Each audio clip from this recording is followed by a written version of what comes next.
2 நாளைக்கு அப்புறமா செந்தில் பாலாஜி அவர்கள் தலைமறைவாகி இப்போ வந்து வெளியே வந்திருக்காங்க. என்ன காரணம்? சிக்கன் பிரியாணி போடுறதெல்லாம் வந்துட்டு அரசியலை திணிக்காதீங்க அப்படின்னு சொல்லி ராஜ்மோகன் அவர்கள் வந்து சொல்லியிருக்காங்க. இப்போ ஒரு நிலைமை வந்து ரொம்பவே மோசமா இருக்கு. ஸோ அதனால நீங்க வந்து இப்போதைக்கு கர்நாடகா வர வேணாம் அப்படின்னு சொன்னதை திமுக கொத்தூஸ் வந்து கலாய்ச்சிட்டு இருக்காங்க. உண்மையிலேயே அங்க வந்து என்ன நடந்துச்சு? அவங்க தான் நம்மளை மதிக்கலன்னு தெரியுது இல்ல, நாம எதுக்கு அங்க போகணும் அப்படின்னு சொல்லி சீமான் அவர்கள் வந்து சிஎம் விஜய் அவர்களை வந்து விமர்சனம் பண்ணியிருக்காங்க. நீங்க தான் வந்து எங்களுக்கு வந்து முதல்வரா வரணும் அப்படின்னு சொல்லி கொளத்தூர்ல வந்து மக்கள் அழுததா ஒரு செய்தி ஒண்ணு போயிட்டு இருக்கு. அது உண்மையா இல்ல வந்து செட்டப்பா? ஆக்சுவலி என்ன நடந்துச்சு? ஹாய், நான் உங்க தேவா. சோ வாங்க இத பத்தி டீடைலா தெரிஞ்சுக்கலாம். செந்தில் பாலாஜி அவர்கள் வந்து தாவேகாவுடைய ஆட்சியை கலைக்கிறதுக்காக இந்த குதிரை பேரம் நடந்தது அப்படின்னு சொல்லி அதுல வந்து வழக்கு போயிட்டு இருக்கு. அது முடியறதுக்குள்ளேயே இப்ப வந்து டாஸ்மாக்ல ஊழல் பண்ணாரு அப்படின்னு சொல்லி இன்னொரு வழக்கு போயிட்டு இருந்தது. இப்போ என்ன பண்ணாங்க? முன்ஜாமீனை வந்து கோர்ட் என்ன பண்ணாங்க அப்படின்னு சொல்லி பார்த்தோம்னா தள்ளுபடி பண்ணாங்க. இப்போ திரும்பவும் என்ன பண்ணிருக்காங்கன்னா நிபந்தனையோட உங்களுக்கு வந்து முன்ஜாமீன் தரேன் அப்படின்னு வந்து சொல்றாங்க. எனக்கு ஒரு விஷயம் வந்து புரியல. ஒருத்தன் அயோக்கியம் அப்படின்னு தெரியுதுன்னா அப்ப அவனுக்கு வந்து சப்போர்ட் பண்ற நீங்க எவ்வளவு பெரிய அயோக்கியம் அப்படிங்கிற மாதிரி தான் வந்து இருக்கு. எதுக்காக கோர்ட் வந்து அவருக்கு வந்து முன்ஜாமீன் கொடுக்கணும் அப்படிங்கிற மாதிரியான ஒரு கேள்வியை நான் மட்டும் கேட்கல, சமூக ஊடகங்கள்ல வந்து எல்லாருமே இந்த ஒரு கேள்வியை தான் வந்து கேட்டுட்டு இருக்காங்க. இப்போ 2 நாளா தலைமறைவா இருந்த மனுஷன் 2 நாளா வந்து ட்ரிபிள் கேணில போயிட்டு காலையிலயும் சாயங்காலமும் கையெழுத்து போடணும் அப்படின்னு வந்து சொன்னாங்க. ஆனா போகவே இல்ல. இப்போ என்ன இருக்கு? இந்த முன்ஜாமீன் வந்து கிடைச்சதுக்கு அப்புறமா என்ன பண்ணிருக்காரு அப்படின்னு சொல்லி பார்த்தோம்னா திரும்பவும் வந்து அங்க போறதுக்கு வந்து ரெடி ஆயிட்டு இருக்காப்ல. இந்த மாதிரியான விஷயங்கள் தான் வந்து போயிட்டு இருக்கு. இன்னொரு பக்கம் இப்ப ரொம்ப பெரிய பிரச்சனையா போயிட்டு இருக்குது என்ன அப்படின்னு சொல்லி பார்த்தோம்னா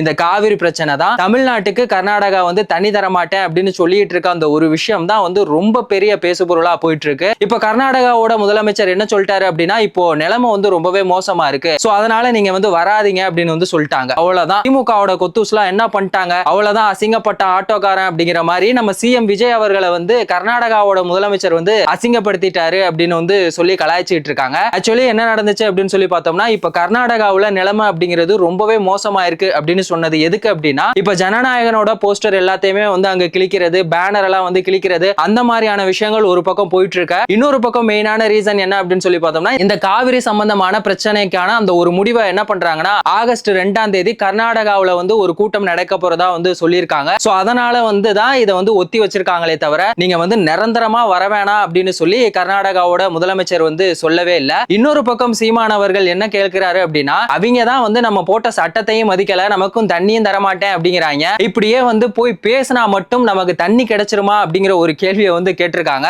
அவ்வளவுதான். சோசியல் மீடியால எல்லாரும் அதனாலதான் 18 வருஷமா பேசி பேசி உங்களால ஒரு சீட்டு கூட ஜெயிக்க முடியல அப்படின்னு சொல்லி எல்லாம் வந்து விமர்சனம் பண்ணிட்டு இருக்காங்க. என்னோட கேள்வி என்ன அப்படின்னா நீங்க வந்து ஒரு சீட்டு வந்து ஜெயிக்கல, நீங்களா வந்து கேள்வி கேட்கலாமா அப்படிங்கிறது வந்து கிடையாது. இந்த ஒரு கேள்வியை நீங்க வந்து ஏன்னா காவிரி பிரச்சனை அப்படிங்கிறது இப்போ தாவேக ஆட்சிக்கு வந்ததுக்கு அப்புறமா வந்து ஒரு பிரச்சனை கிடையாது இல்ல, இது வந்து காலங்காலமா இருக்கிற ஒரு விஷயம் தானே. திமுகவுடைய ஆட்சியில நீங்க வந்து ஏன் இந்த ஒரு கேள்வியை கேட்கல? அவங்களுக்கு தான் வந்து புதுசா அரசியலுக்கு வந்திருக்காங்க, என்ன பண்றது அப்படிங்கிறது தெரியலன்னு நீங்க சொல்ற மாதிரி வச்சுக்கலாம். சரி, இதுக்காக என்ன மாதிரியான நடவடிக்கை எடுக்கலாம் அப்படிங்கிறத நீங்க வந்து சொல்லுங்க. அதை விட்டுட்டு தாவேக எதை பண்ணாலும் அதை வந்து விமர்சனம் பண்றது, கோர்ட்ல கேஸ போட்டு தடுக்கிறது, இந்த மாதிரியான விஷயங்களை நீங்க வந்து பண்ணிட்டு இருக்கிறதுல என்ன மாதிரியான ஒரு லாபம் உங்களுக்கு கிடைக்குது அப்படிங்கிறது தெரியல. உங்களுக்கு திமுக சைடுல இருந்து லாபம் வர்றதாவுமே அரசியல் வட்டாரங்கள்ல வந்து அரசல் புரசலா பேசிட்டு இருக்காங்க. தாவேகாவுடைய அமைச்சர் ராஜ்மோகன் அவர்கள் இப்போ ரீசெண்டா என்ன சொல்லியிருந்தாரு அப்படின்னா ஸ்கூல்ல வந்து சிக்கன் பிரியாணி போட போறேன் அப்படின்னு வந்து சொன்னாங்க. அவ்வளவுதான். எல்லாருமே வந்துட்டு எப்படி உங்களால வந்து சிக்கன் பிரியாணி போட முடியும், எப்படி நீங்க வந்து சுத்தமான ஒரு சிக்கன் பிரியாணியை குழந்தைகளுக்கு கொடுப்பீங்க, அது வந்து ஹைஜீனிக்கா இருக்குமா அப்படின்னு சொல்லிட்டு இதுலயும் கூட அரசியல் திணிக்கிற மாதிரியான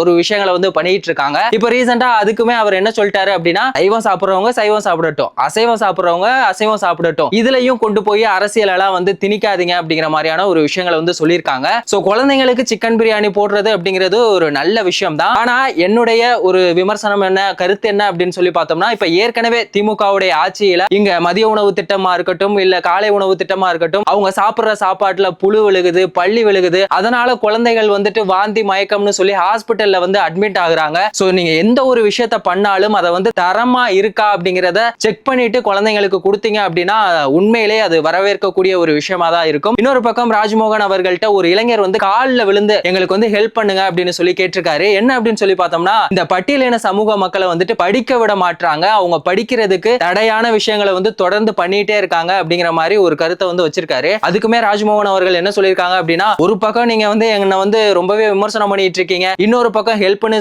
என்கிட்டயே வந்து கேட்டுக்கிட்டு இருக்கீங்க, பரவாயில்ல நான் இது சம்பந்தமா ஆக்ஷன் எடுக்கிறேன் அப்படிங்கிற மாதிரியான ஒரு விஷயத்தையுமே வந்து சொல்லியிருக்காரு. உண்மையிலே இது ஒரு நல்ல ஒரு விஷயம் தான். இப்போ நம்ம திமுகவுடைய தலைவர் ஸ்டாலின் அவர்கள் வந்துட்டு கொளத்தூர்ல ரீகவுண்ட் பண்ணி அங்கேயுமே வந்துட்டு எல்லாமே கரெக்டா இருக்கு அப்படின்னு வந்து சொல்லிட்டாங்க. திரும்பவும் வந்து அசிங்கப்பட்ட ஸ்டாலின் அப்படிங்கிற மாதிரியான விஷயங்கள் வந்து ஒரு பக்கம் போயிட்டு இருக்க, அங்க இருக்க மக்கள் எல்லாருமே இப்ப என்ன சொல்றாங்க அப்படின்னா, நீங்க எல்லாருமே வந்துட்டு எங்களை ஏமாத்திட்டாங்க, நீங்க தான் வந்து முதல்வரா வருவீங்க அப்படின்னு சொல்லி நாங்க நினைச்சுக்கிட்டு இருக்கோம் அப்படின்னு வந்து சொல்றாங்க. அப்படி நினைச்சா கொளத்தூர்ல அவர் தானே ஜெயிச்சிருக்கணும், எதுக்காக அவர் தோக்கணும்? ஏன்னா இது எல்லாமே ஃபுல்லாவே வந்து செட்டப், மேக்கப் போட்டு ஒருத்தவங்களை வந்து பேச வச்சிருக்காங்க, அழ வைக்கிறாங்க. இந்த மாதிரியான விஷயங்கள் வந்துட்டு திமுக சைட்ல இருந்து பண்ணிட்டு இருக்காங்க. இது எல்லாமே வந்து ஸ்டாலின் அவர்களுக்கு தெரியுமா, இல்ல இது எல்லாத்தையுமே பண்றதே ஸ்டாலின் அவர்கள் தானா அப்படிங்கிறது தெரியல.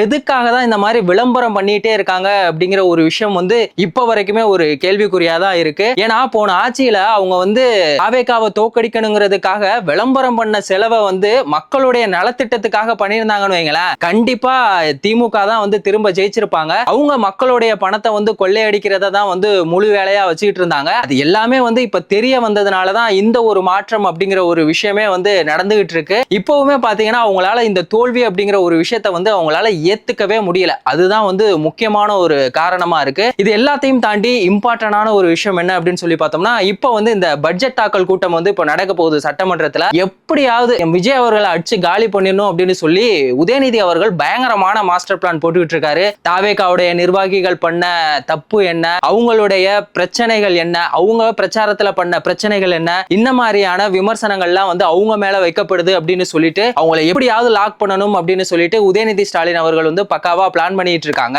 போன சட்டமன்றத்திலே பாத்தீங்கன்னா பார்ட்டி ஃபண்ட் அப்படின்னு ஒரு வார்த்தை சொன்னதுக்கே எல்லாருமே எந்திரிச்சு ஓடிட்டாங்க. இவங்க வந்து அவங்கள வந்து லாக் பண்ண போறாங்களா, யாரை வந்து அடிச்சு காலி பண்ண போறாங்க அப்படிங்கறதெல்லாம் நம்ம வெயிட் பண்ணி தான் பார்க்க போறோம். சோ இத பத்தி உங்களுடைய கருத்து என்ன? காவிரி பிரச்சனைக்கு நம்ம சிஎம் விஜய் அவர்கள் மேல ஏகப்பட்ட விமர்சனங்கள் வந்துகிட்டு இருக்கு. இத பத்தின உங்களுடைய ஒப்பீனியன் என்ன அப்படிங்கறத மறக்காம கமெண்ட் செக்ஷன்ல சொல்லுங்க. வேறொரு வீடியோல வேறொரு கண்டென்ட்ல திரும்பவும் சந்திக்கலாம்.